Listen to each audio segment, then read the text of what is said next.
रायगड, महाराष्ट्रासह देश विदेशातील ताज्या बातम्या पाहण्यासाठी मॅक्स इंडिया लाईव्ह चॅनलला सबस्क्राईब करा आणि बेल आयकॉन दाबायला विसरू नका.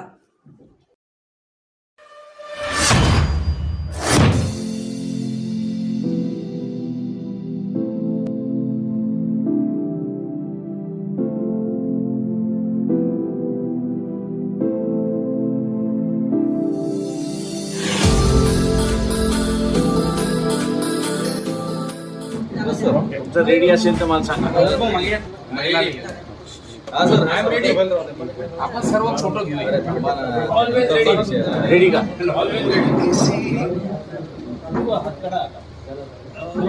देतो ना काही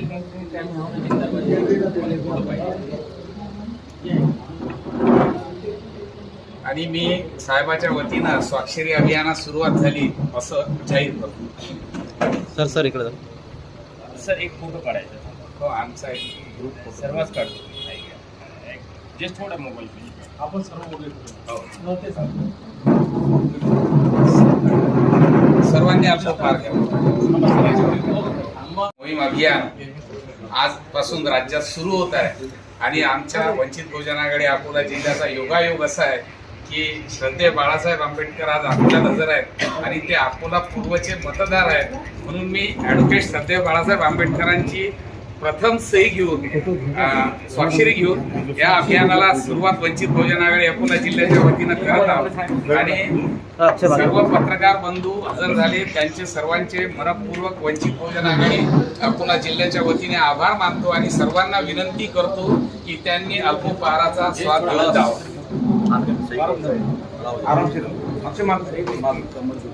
आहे का सगळे रेडी का? मला सांगा म्हणजे मग मी सही करतो. तुमचं रेडी असेल तर मला सांगा. आपण सर्व फोटो घेऊया. रेडी का?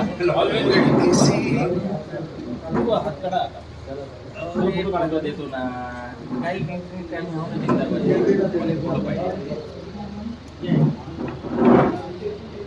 आणि मी साहेबाच्या वतीनं स्वाक्षरी अभियानास सुरुवात झाली असं जाहीर करतो. सर इकडे जा. सर एक फोटो काढायचा. हो, आमचा एक ग्रुप सर्वच काढतो. जस्ट थोडा मोबाईल आपण सर्व मोबाईल सर्वांनी आपलं पार घ्यावं.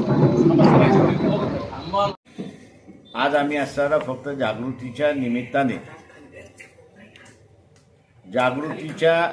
निमित्ताने लोकांना EVM नको आहे आणि किती मोठ्या प्रमाणात नको आहे हे दाखवण्यासाठी आम्ही सह्याची मोहीम त्या ठिकाणी सुरुवात केलेली आहे.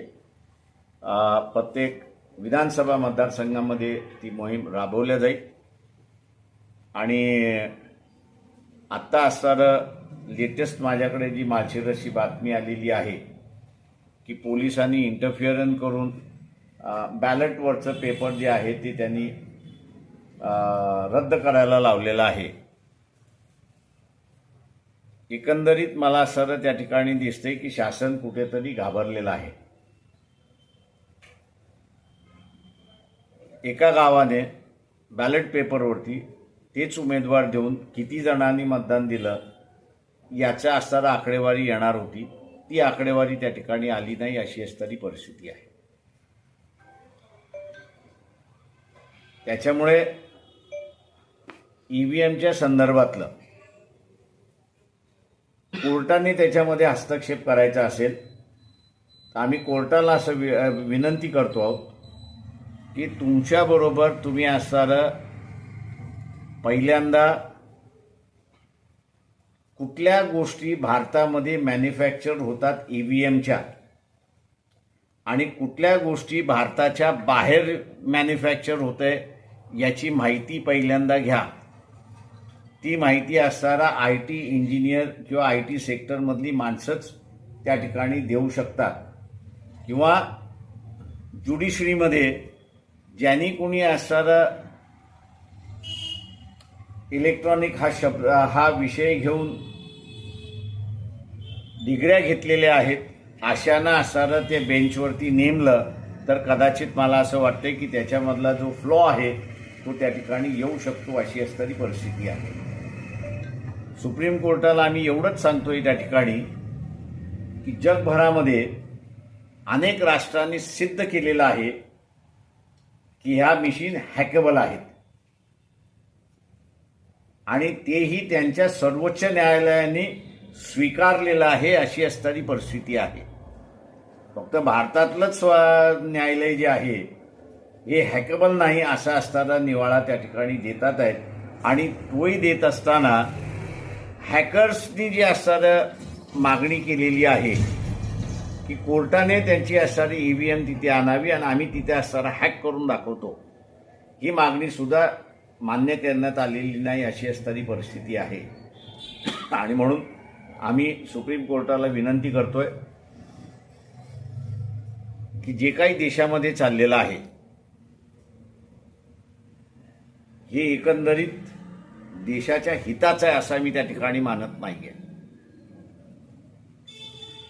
धर्माचं राजकारण असतं तर तेवढ्यापुरतं मर्यादित असतं, आपण समजू शकलो असतो. पण आता हे धर्माचं राजकारण राहिलेलं नाही, तर हे इतर गोष्टींवरती सुद्धा राजकारण त्या ठिकाणी चाललेलं आहे अशी असणारी परिस्थिती आहे. आणि कुठेतरी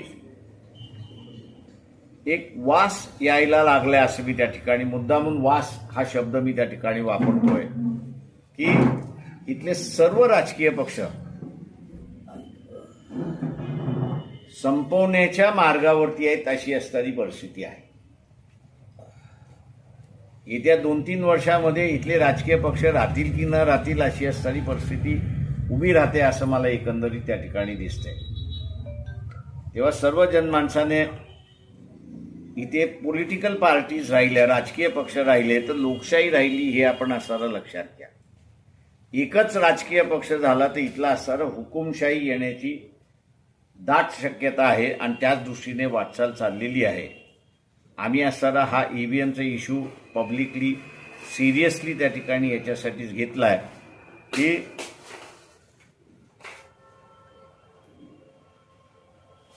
आत्ताच्या महाराष्ट्राच्या निवडणुका या एकनाथ शिंदे यांच्या नेतृत्वाखाली लढल्या गेल्या. पण आता मुख्यमंत्री करताना एकनाथ शिंदेला बाजूला सारून भारतीय जनता पक्ष असं म्हणते की आमच्या जास्ती आमदार आलेले आहेत म्हणून आम्हाला असणारं मुख्यमंत्री पद पाहिजे. तो त्यांचा इंटरनल प्रश्न आहे, हे बरोबर आहे. परंतु म्हणून मी मगाशी शब्द जो वापरला वास यायला लागलेला आहे तो म्हणजे की पॉलिटिकल पार्टीजचं अस्तित्व संपवण्याची प्रक्रिया कुठेतरी सुरुवात होते का, हा त्याच्यातला भाग आहे असं मी त्या ठिकाणी मानतोय. आणि त्याच्याकडे जनतेने गांभीर्याने बघावं अशीच माझी विनंती. EVM च्या विरोधात 2004 सालापासून मी आज सर या ठिकाणी लढतोय.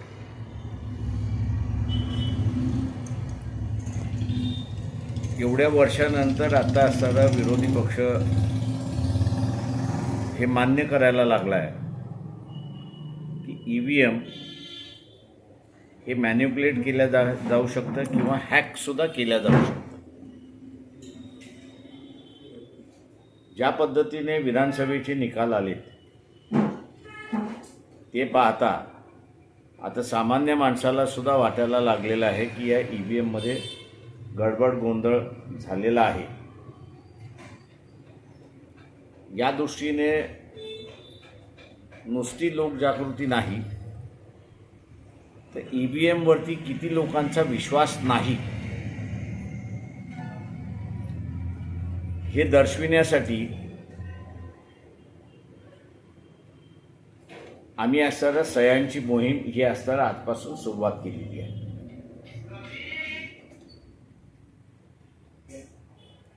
सह्यांची मोहीम यासाठी की आज सार्वत्रिक ठिकाणी हे मानलं जाते की बा EVMला मान्यता आहे,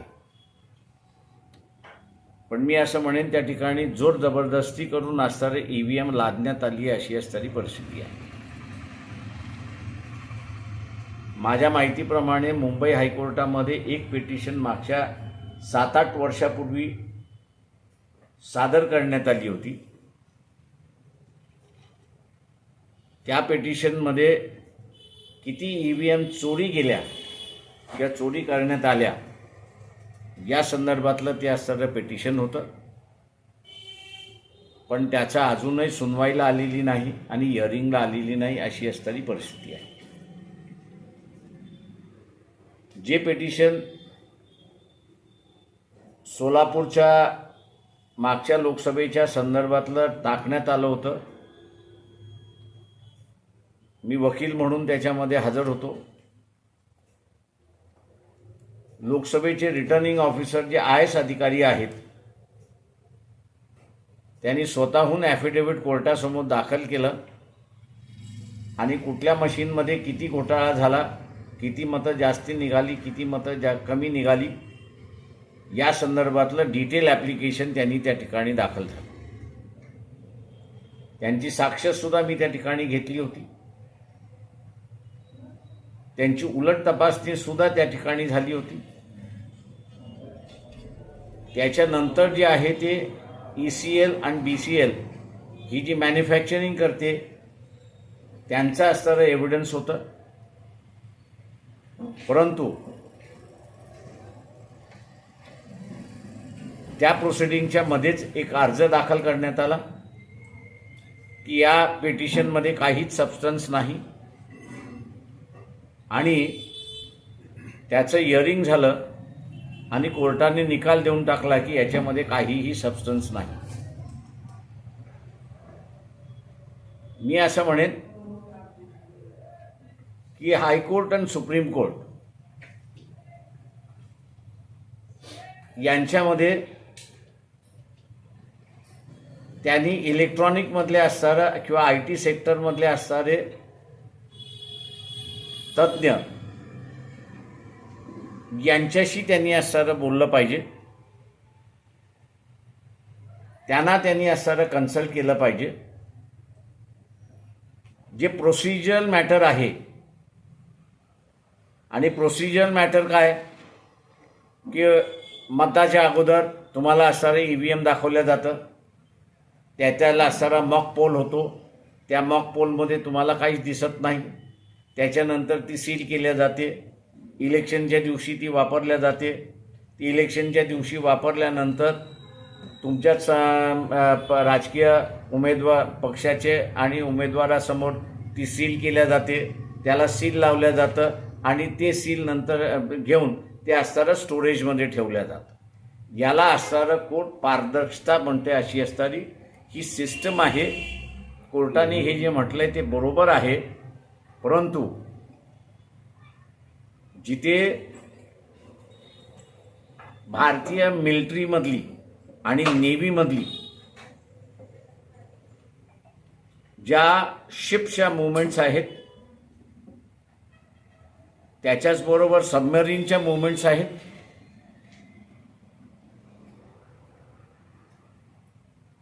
त्यांचा प्रोग्राम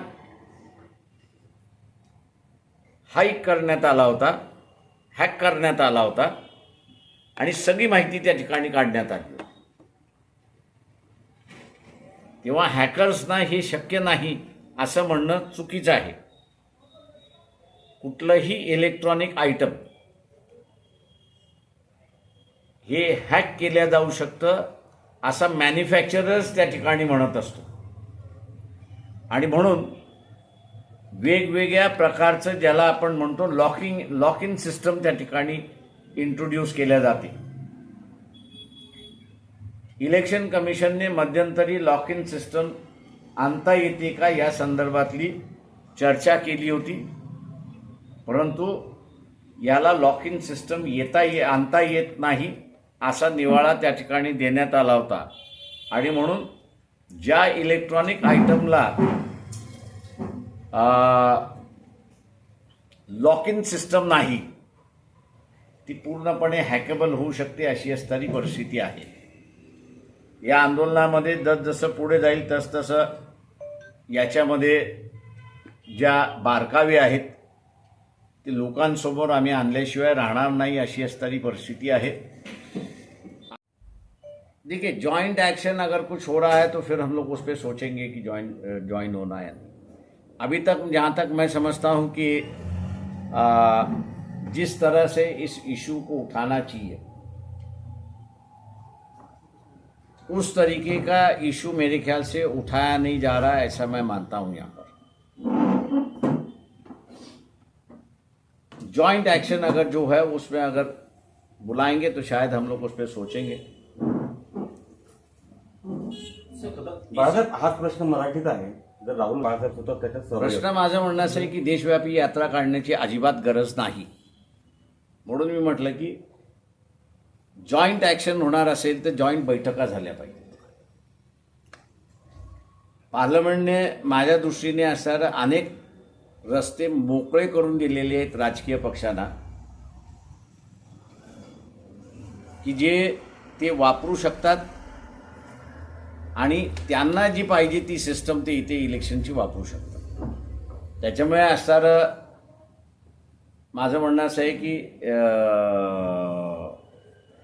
काँग्रेसने पुढाकार घेऊन सर्व राजकीय पक्षांना बोलवलं नाही तर कदाचित असणारा वंचित बहुजन आघाडी पुढाकार घेईल, या सगळ्या राजकीय पक्षांना बोलवेल आणि त्यांच्यासमोर ऑल्टरनेटिव्ह काय काय आहेत की जे ऑल्टरनेटिव्ह आपण असणारं इलेक्शन कमिशन पुढे ठेवू शकतो आणि त्याची कायदेशीररित्याने ऑल्टरनेटिव्ह आपण ठेवू शकतो, ते आम्ही असणारं त्यांच्या पुढे मांडू. काँग्रेसने जर पुढाकार घेतला नाही तर काँग्रेसने पुढाकार घेतला आणि आम्हाला बोलवलं तर त्या बैठकीमध्ये ऑल्टरनेटिव्ह काय काय आहेत ते आम्ही त्या ठिकाणी मांडू. मार्कडवाडी येथे बॅलेट द्वारा आता मतदान घेण्यात येत आहे. बंद झालंय? नाही, बंद झालं. पोलिसांनी बंद केलं. यावर आता माझं म्हणणं असं आहे की तुम्ही पोलिसाचा वापर का केला? गावाला अधिक ते मॉक पोल आहे, ते मॉक पोल असताना मॉक पोलला तुम्ही का घाबरताय? मतदान केंद्रांवर मतदार एक माझं म्हणणं असं आहे की सुप्रीम कोर्टाने ती याचिका खारिज करायला नको पाहिजे होती.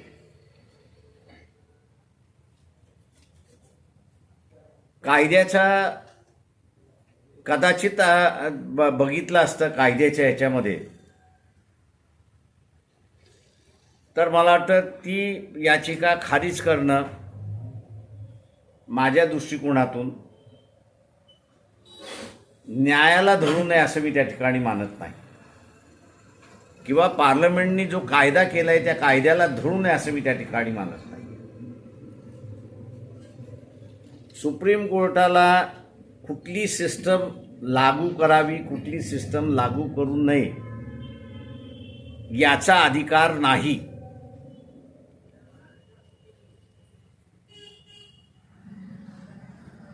सुप्रीम कोर्टाने जर इलेक्शन कमिशनला डायरेक्ट केलं असतं की जेवढ्या रेकग्नाइज पॉलिटिकल पार्टीज आहेत त्या रेकग्नाइज पॉलिटिकल पार्टीबरोबर बसून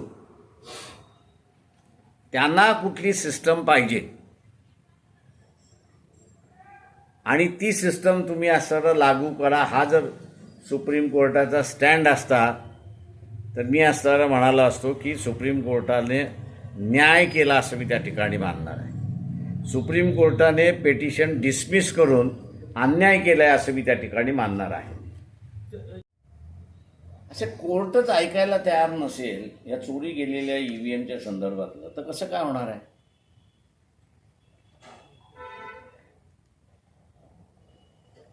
शंका आहे का वापरण्यात येत असतील? असेल ना. बघा नांदेडमधल्या 3-4 मशीनीचे असणारे नंबर जुळलेच नाहीत अशी परिस्थिती आहे. मग ते मी अधिकृत सांगू शकतो, कारण का त्या उमेदवारांनीच मला सांगितलं की आमच्या असणाऱ्या आम्ही कंप्लेंट केलेली आहेत की मशीन नंबर जुळत नाही आहेत म्हणून. बाजारे आता आपण म्हणताय पण कोणत्याही कंप्लेंट आल्या नाही की बटन मी हा दाबला पॅड दुसरा निघाला, असा कोणत्याही तक्रार त्यावेळेस कोणी दिसली नाही कुठं. प्रश्न असा आहे त्याच्यामध्ये की बटन दाबतो आणि माणूस निघून जातो. तो त्या व्हीव्हीपॅटच्या इथे थांबत नाही. त्याच्यामुळे फार कमी लोक आहेत की जे थांबतात आणि त्याला असणारं हे आहे. आणि दुसरं आपण बघत असाल की आता व्हीव्हीपॅट मोजायचं असेल तर तुम्हाला पैसे मोजावे लागतात. याच प्रक्रियेतून उत्तम जानकर यांनी माघार घेतली आहे आता पोलीस प्रशासनात. ते असं एक ती कॉस्टच एवढी हेवी आहे व्हीव्हीपॅट मोजण्याची, ते कोण धजतच नाही. बरं 5% जे मोजले पाहिजेत ते कुठल्याच सेंटरवरती मोजल्या जात नाही अशी परिस्थिती आहे. सर्वोच्च न्यायालयामध्ये या संदर्भात कोणीही जाऊ नये. आणि जे जाणारे आहेत ते भारतीय जनता पक्षाचे असणारे पित्तू आहेत असं मी त्या ठिकाणी मानतोय. हा असणारा इलेक्शन कमिशनकडून 76 लाख मतदान कसं झालं याचा खुलासा तुम्ही असणाऱ्या इलेक्शन कमिशनलाच विचारला पाहिजे. तो सुप्रीम कोर्टात जाऊन उपयोगात नाही. आणि जे गेलेले आहेत ते भारतीय जनता पक्षाची पित्तू आहेत असं मी त्या ठिकाणी मानतोय. बाळासाहेब, ही जी लढाई आहे ईव्हीएम विरोधातली, ही सर्व राजकीय पक्षांनी आपापले इगो बाजूला ठेवून एकत्रित लढायला पाहिजे असं म्हणतात. पण पुढाकार कोण घेईल याच्यात? मी जसं म्हणलं, काँग्रेसने नाही घेतलं तर आम्ही पुढाकार घेणारच आहोत. आम्ही 10 तारखेपर्यंत थांबू. विरोधी पक्षांनी एकत्र बोलवण्याचं नाही झालं तर आम्ही असणारा पुढाकार घेऊन सगळ्यांना विनंती करू की बाबा एकत्र येऊन ॲटलिस्ट चर्चा तरी करा. जे ऑल्टरनेटिव्ह आहे ते ऑल्टरनेटिव्ह तरी ऐका. आम्ही त्यांच्यापुढे मांडायला तयार आहोत. बाळासाहेब, जसं आपण आपल्याला नाही, तुमच्या मनातला मुख्यमंत्री कोण?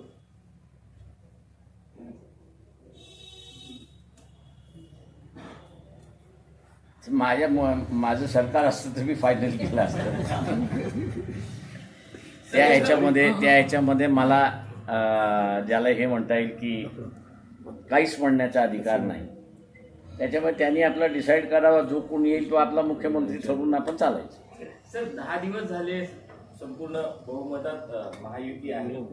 मुख्यमंत्र्याचा तिढा कुठे अडला, काय नेमकं प्रकाश आंबेडकरांचा मी इथे असताना म्हणणार आहे की ॲडव्होकेट जनरल जे आहेत त्या ॲडव्होकेट जनरलनी ह्याचं एक उत्तर द्यावं की 29 नोव्हेंबरला विधानसभा भंग झाली. नियम असा आहे की नवीन विधानसभा 29 तारखेच्या 12 तारखेला ती गठीत झाली पाहिजे, 12च्या आतमध्ये. आज आपण असणारं 29 झाली, 30 झाली, 1 झाली, 2 झाली आहे, उद्या 30 होणार आहे. तुम्हाला नवीन सभागृह गठीत करता येतं का संविधानिक? कारण का हाऊस जे आहे हे कंटिन्युअस आहे.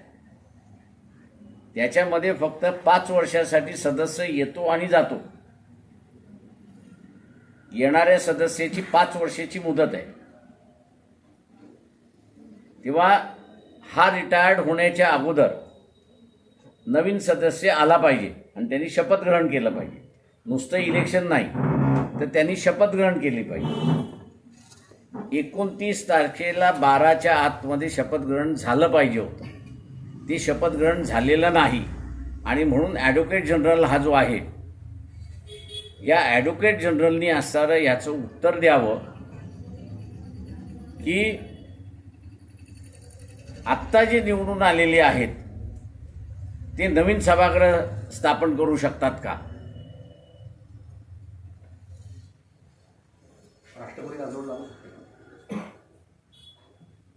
ॲडव्होकेट जनरलच त्याचं उत्तर देईल. मी काही त्याच्यातलं हे नाही आहे. त्याच्यामुळे ॲडव्होकेट जनरलने उत्तर द्यावं त्या सगळ्याचं अशी मी अपेक्षा त्या ठिकाणी बाळगतो. बाळासाहेब, आझाद मैदानावर आपल्याला देशभरात आणि महाराष्ट्रात वाटतं ते महाराष्ट्राचं तुम्हाला उदाहरण मिळालेलं आहे की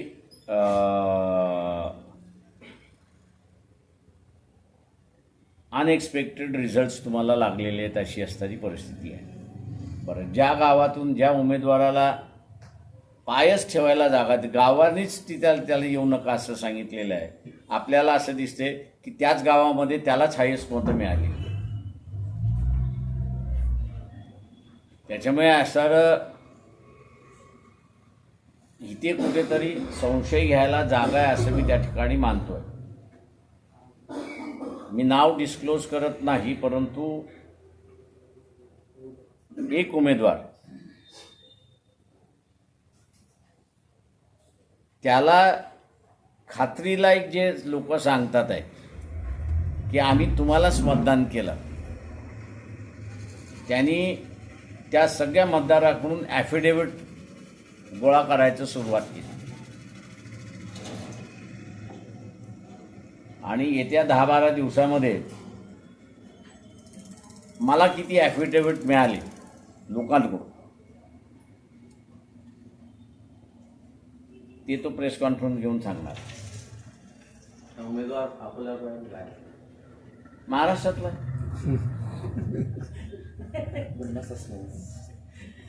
मला एक निमंत्रण आलेलं नाही, आला तर जाणार आहे का?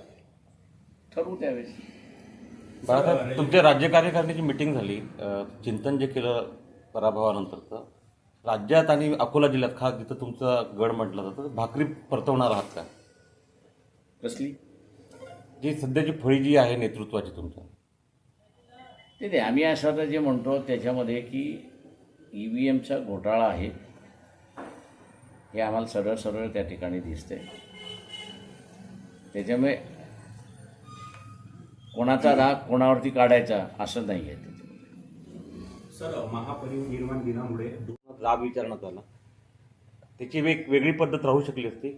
एका महिलेला अशा पद्धतीने बोललं, तुम्ही कारवाई पण केलेली आहे, पण भविष्यात अशा घटना होणार नाही याच्यासाठी कोणती काळजी घेणार? त्याचं तुम्ही गॅरंटी देऊ शकत नाही. कोणीतरी असायला पैसे दिले आणि जा अमुक करून घ्या. तर मी असायला BJPच्या कार्यकर्त्यांना 1-2-3 लाख रुपये देतो आणि म्हणतो दारे विजय अग्रवालला शिवाय घाल, तू का पडलास, कसा काय पडलास. तर हे मॅनिप्युलेशन पार्टी करता येतं. त्याच्यामुळे त्याला आम्ही फार सिरियसली घेत. तुमच्याच पक्षाच्या ज्यांनी केले त्याच्यावरती कारवाई झाली. पैसे कोणी दिले असतील बाळासाहेब त्यांना? आता कोणी दिले असते आता शोध घेणार. तो आमचा इंटरनल इश्यू आहे, पब्लिक इश्यू नाही. हे महाराष्ट्राचं इंटेलिजन्स डिपार्टमेंट आणि सेंट्रल गव्हर्नमेंटचं इंटेलिजन्स डिपार्टमेंट हे दोघंही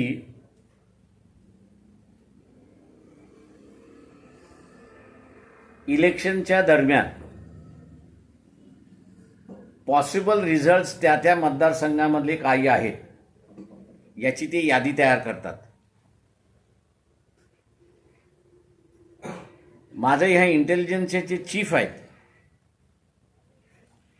जे खरं सरकारचे असणारे दबावाखाली नसतील तर तुम्हाला फायनल रिपोर्ट आलेला जो आहे तो असताना पब्लिश करा.